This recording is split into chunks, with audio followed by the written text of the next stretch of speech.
Be informed. Be alert. The information you need to know about COVID-19 vaccine. Right here, right now, on The Vax.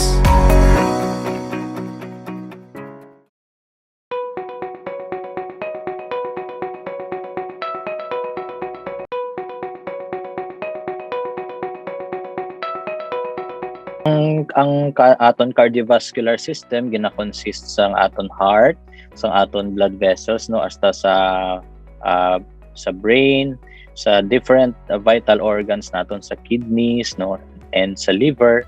So kung makatapikan kita sa COVID-19 infection, nagkalain-lain nga effect ang mabatyagan or ma-insult ang different organ systems.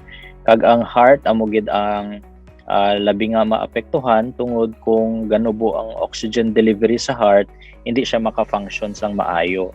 So pwede inihalinan kung may mga ara na nga daan sang problema sa heart, madali gid maapektuhan ang heart in particular, no?